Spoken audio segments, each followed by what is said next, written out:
In this next segment, which is proudly presented weekly by our friends at the DQs of Northwest Edmonton and Sherwood Park, this is a chance for you to send us your absolute hottest takes. That's right, we warm it up every single Friday for real talkers who are looking to bring the heat. It's the Flamethrower, presented by the DQs of Northwest Edmonton and Sherwood Park. And how about this one from Seventh Pilot, who has shared this music video with us. Johnny, you can go ahead and show my screen. Check this out. This is the Freedom Train that's rolling through Alberta. This is a musician by the name of Jason Corsi, and the song is called Sovereign Steel. And this is obviously an AI-generated music video. We would play it for you, except for that would trigger the copyright, and then it would shut down our episode. And so, unfortunately, we'll just show it to you. For those of you listening on the podcast, this is a rock and roll cowboy rig hand type landscape, pickup trucks and grain fields, and a big celebration of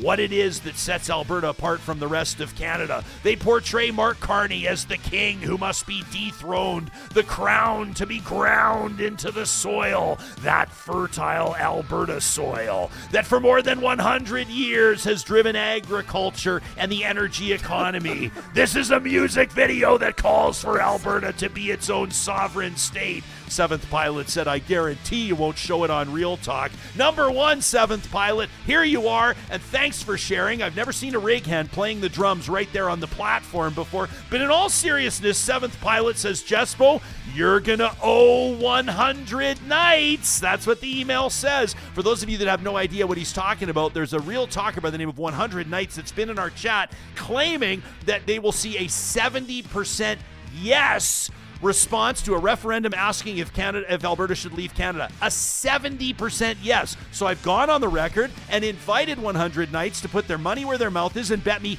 one Bitcoin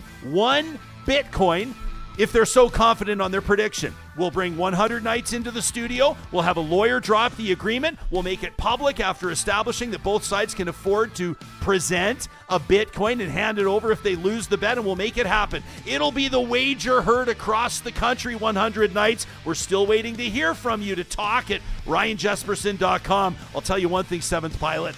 I like my chances or I wouldn't have made the bet. How about this one from Alex, who says, where is the due process? I'm writing to express my deep frustration, my outrage regarding this survey that the provincial government is pushing through that's affecting parents, educators, and school boards by bypassing established procedures and launching public commentary through media channels as opposed to professional and educational frameworks. You're disregarding the voices of people who know the school system best. We're talking about books and libraries, by the way. Says this isn't responsible governance. This is political maneuvering at the expense of due process. The government positioning a bill as a response to parental concerns. How many parents actually contacted the government about these books in libraries? Were school boards failing to address concerns through existing protocols? This is heavy-handed and unilateral. Alex goes on to say, I have 3 young kids who are avid readers. I absolutely care about the material they're exposed to, which is why I want trained educators, not internet polls, not news conferences shaping those decisions. Who's actually being consulted here? I find it disingenuous the way that certain books like Fun Home are being discussed. We talked about that on the show earlier this week.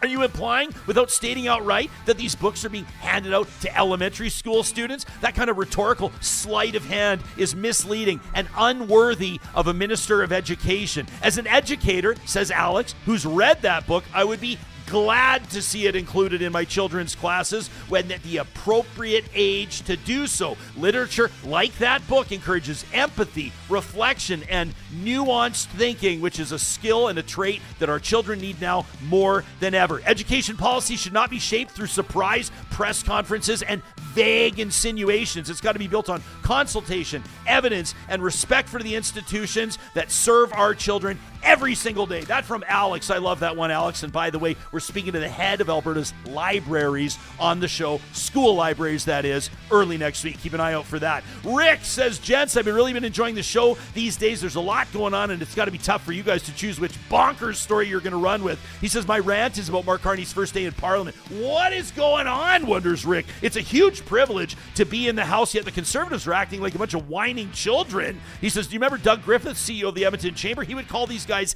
caves. Caves are citizens against virtually everything. Notably to me, I was disappointed to see our very own new MP, Billy Morin, get up and clap with the rest of the Conservative caucus. He's not that guy. He's a community builder. He's a leader. He's better than that. Rick, Jespo here. It's like his first day on the job in the House. He's a rookie MP. He's got to do what he's got to do. Back to your email. He says, enough is enough. When your job is to hate everything that somebody else does, is that really a job? There's good ideas on both sides of the aisle, so why not work together? That from Rick. Hey, a guy can dream. Gerald, on the Canada Post situation. What bugs me with Canada Post, says Gerald, it's the letter carriers who are being asked to eat this whole issue of Canada Post losing too much money, or let's say costing too much. Does Canada Post really need to revamp and integrate new business plans? Gerald says the answer is absolutely. Would weekend package deliveries and charges to overtime rates paid on weekends help? Absolutely, says Gerald. But beyond that, and the union wanting to preserve jobs, the rest of these problems lay with management. He says the letter carriers didn't create this poor business model. He says, I think the union needs to accept a staggered schedule that has some people working weekends. He says beyond that, the rest sits with the company. The union should hold against part-time workers. Ask for no part-time. Maybe they can get a couple percent more. That from Gerald. Make sure you check out our most recent episode of the show, by the way. Great interview with the letter carrier and the president of CUPW Local 730. The guy gives a real rip about what he does. And finally from Jenny, who says, hey, you think that land grabbing is a thing of the past here in Alberta? Think again. She says the Alberta government has stolen $13 billion worth of your land this year in the form of Alberta Health Services facilities. That is, Minister LaGrange and Ministers Long, led by Premier Smith, supported by the entire caucus, stole $13 billion of Alberta's assets. We need to call for a public inquiry because these calls for them to resign have been ignored. Jenny says on the government's watch, the Alberta Energy Regulator has been allowing fossil fuel liabilities to mount to $250 billion by underfunding both orphan wells and liability management. It appears Minister Brian Jean doesn't understand his own portfolio when he suggests the industry will spend almost $1 billion on orphan wells this year. Albertans need to check out Coalition for Responsible Energy and uphold the polluter pay principle. 94% of Albertans agree the polluter should pay, says Jenny. The Premier's only option is to address all the issues that the UCP is creating. We got a recall using recall legislation. She says, join me and the Recall for Change Alberta resistance community. Change is possible now.